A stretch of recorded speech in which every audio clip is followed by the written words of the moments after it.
मागील 48 तासापासून मध्य प्रदेश आणि महाराष्ट्रात पावसाच्या सरी येत आहेत। त्यामुळे मध्य प्रदेश बॉर्डरवर असलेल्या काही गावांना या पुराचा फटका पडलेला आहे आणि या नदीला आता 3 फुटाच्या वर पाणी वाहत असल्यामुळे आपण पाहू शकता या ठिकाणी बालाघाट आणि तुमसर बपेरा हा जो मार्ग आहे हा पूर्णपणे आता बंद झालेला आहे।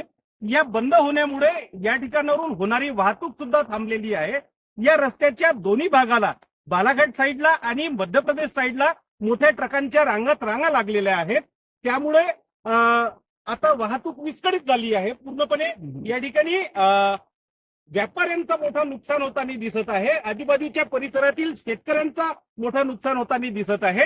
आपण पाहू शकता ही नदी आता जवळपास 3 फूट पाण्याने वाहून चालली आहे, दुपडी भरून वाहून चालली आहे। यावेळी या परिसरातील जनजीवन विस्कळीत झालेलं आहे आणि त्यामुळे नदीकाठावरील गावांना सतर्कतेचा इशारा दोन्ही जिल्ह्यातील प्रशासनाने दिला आहे। पुन्हा एकदा आपण या ठिकाणी पाहत आहोत की यामुळे आता दोन्ही राज्यांचा संपर्क पूर्णपणे तुटलेला आहे की जेणेकरून लोक आता या जिल्ह्यातून त्या जिल्ह्यात जाऊ शकत नाहीयेत आणि पाणी सततधार चालूच आहे। यावेळी सुद्धा मोठ्या प्रमाणावर पाणी आहे, तर पुढे काही तासात आणखी या पाण्यात वाढ होऊ शकतं। त्यामुळे प्रशासनाने नागरिकांना सतर्कतेचा इशारा दिला आहे।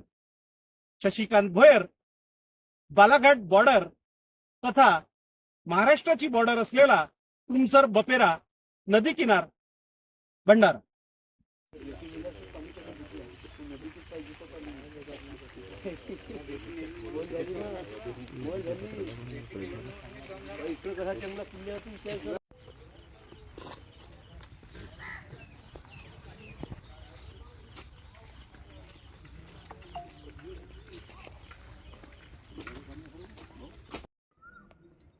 बनवा व्हिडिओ, पाठवा व्हिडिओ, आम्ही तुमच्या न्याय हक्कासाठी लढा देऊ।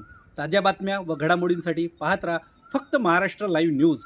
आजच आमच्या चॅनलला सबस्क्राईब करा, शेअर करा, कमेंट करा आणि हो, बेल आयकॉन दबायला विसरू नका। जय महाराष्ट्र।